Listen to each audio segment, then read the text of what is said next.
Election जितने नुमाइंदे आते हैं ना, ये उनका इसमें फ्यूचर नहीं है। सबसे पहले आपने देखना है, ये फैसला आपका है, अवाम का है कि आया उन्होंने वोट देना है, किस चीज़ के लिए देना है।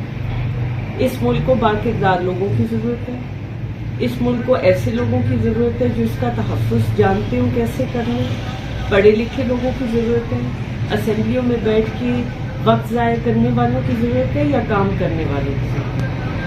तो मुझे अगर किसी ने वोट देना है तो वो ये सोच के दे कि मैदान में बाकी जितने नुमाइंदगान हैं, सबसे पहले घर बैठकर उनका अच्छी तरह तज्ज़िया करें। क्या वो बाकिरदार हैं, क्या वो ईमानदार हैं, क्या उनके आने से हमारा जो मुस्तक़बिल है महफूज है।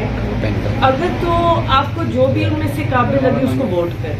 फेल में तजाद तो नहीं है, क्या वो चढ़ते सूरज के पुजारी तो नहीं है, क्या वो एक पार्टी जब उस पे इक़्तिदार हो तो उसमें शामिल हर कोई हो जाता है, जब इक़्तिदार ना रहे तो उसके छोड़ने वालों में से तो नहीं है। क्या उनके अंदर अवाम के दुख और तकलीफ और दर्द का जज्बा है, क्या वो महसूस करते हैं जिस तकलीफ और कर्ब से अवाम गुजर रही है, क्या अपने आप को उस जगह पे रखते हैं, उस तकलीफ को महसूस करते हैं। अच्छा, ये तो हो गया आपके अल्फाज की जादूगरी। अब आप कुछ काम गिनवा दें अवाम को कि कुछ मिला तो तहसील की हद तक मिला, शोरकोट सिटी की हद तक मिला, तो कंटोनमेंट की मौजूदगी में आप शोरकोट कैंट के लिए क्या करेंगे? काम होने वाला, देखिए आपका कोई वाटर स्टोरेज कैपेसिटी नहीं है। जब आपकी पानी की शॉर्टेज होती है उस वक्त जितना आपको या पानी की आपको या बिजली की लोड शेडिंग होती है तो फिर उस वक्त आपका पानी स्टोर नहीं हुआ होता, तो साथ साथ आपको पानी की दिक्कत भी आ जाती। तो सबसे बड़ा मसला तो ये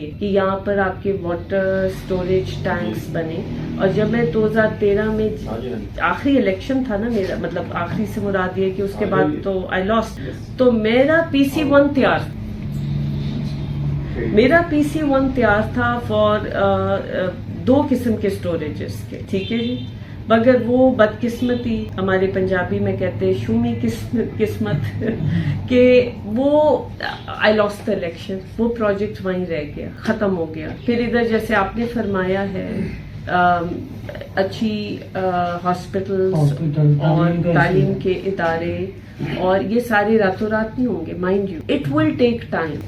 पहले तो मालिकाना हुकूक मिले, मालिकाना ये चीजें मिलेंगी तो फिर आगे फायदे इनके फायदे होंगे। ये चीजें बन जाए तो मालिकाना हुकूक ही मालिकाना हुकूक की बात करेंगे, उसके लिए प्रॉपर एक वो प्लान भी बनाएंगे, केस भी बनाएंगे जिसमें हम सबको ऑन बोर्ड लेके जाएंगे। बनते आ रहे हैं शुरू से ही, हर एक ने कहा मैं वो करूंगा, हर एक ने कहा मैं करूंगा, हर एक ने कहा मैं करूंगा, लेकिन 52 साल मुझे हो गए इधर शोरकोट में। जी जी जी 52 ईयर अभी तक।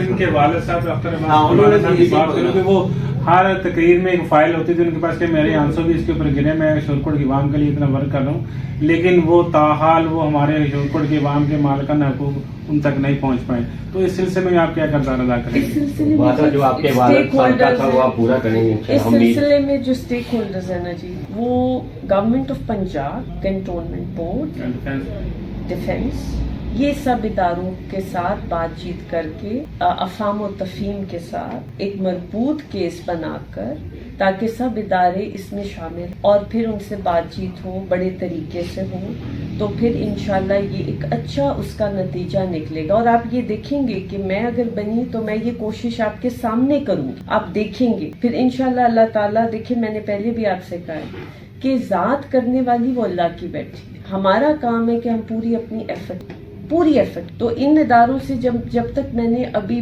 10 साल में I was out of main stream politics, ठीक है, तो मैंने जब इन इदारों से बात ही नहीं की है, केस मुझे पता है, लेकिन जब बात करूंगी तो इनकी बात फिर मैं सुनूंगी, तो फिर उसके बीच में से एक दरमियानी रास्ता निकले ऐसे। यहाँ मैं मुशर्रफ साहब भी आए थे, उससे बड़ी कोई अथॉरिटी नहीं थी, वो भी मालिकाना हुकूक देंगे तब भी नहीं मिले, तो आप कैसा करेंगे? आपको उन्होंने नहीं दिए तो आप कैसे दिलाएंगे? अभी मेरे सामने किताब बंद है, उसको मैं खोलूंगी, पढ़ूंगी, ठीक है, तो फिर मैं आपको एक नतीजे पे आ सकती हूँ कि इस किताब में क्या लिखा है। जब मैंने इन इदारों से भी बात नहीं की, जब मैं असेंबली में बैठी नहीं, जब वो किताब खोलूंगी, इनसे बात करूंगी, इनकी सोच लूंगी, تو پھر میں آپ کو بتا سکوں گی کہ اس کا ایک درمیانی حل ہم کیا نکال سکتے ہیں. اگر سیاسی نعرہ میں نے ابھی لگوانا تو میں کہوں گی جی کہ ہم آپ کے حقوق کی جنگ لڑیں گے, ہم یہاں پر روڈز بلاک کر دیں گے,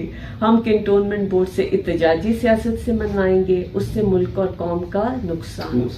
یا کتاب ہم ایسی سیاست پہ میں بلیو یا کتاب اسی طرح پھر بند کر دو گے.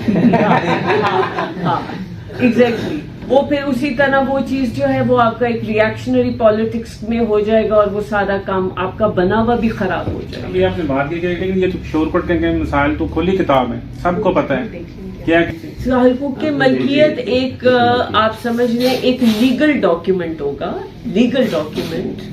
اس میں اسٹیک ہولڈرز کنٹونمنٹ بورڈ ہے, گورنمنٹ آف پنجاب ہے, ایون دا فیڈرل گورنمنٹ. تو یہ سارے اسٹیک ہولڈرز بیٹھیں گے, اس کو ہم نے لیگلی حل کرنا ہے, اس کی میں بات کر رہی تھی. باقی تو مسائل جی میرے سامنے. مجھے جب میں 2002 میں آئی تھی نا تو مجھے سب سے پہلے جو مطالبہ ملا تھا وہ لوگوں نے کہا جی آج 35-40 سال اس وقت کی بات ہے, یہ چھوٹا سا شہر ہے, ضلع ہے خانیوال, ادھر گیس آیا, تو آپ مہربانی کر کے, آپ کو ہم آزماتے ہیں لیکن آپ وعدہ کریں کہ ہمیں سوئی گیس دیں شور کوٹ شہر کا. تو میں نے دیکھا 40 سال سے 35-40 سال سے یہاں گیس نہیں ہے.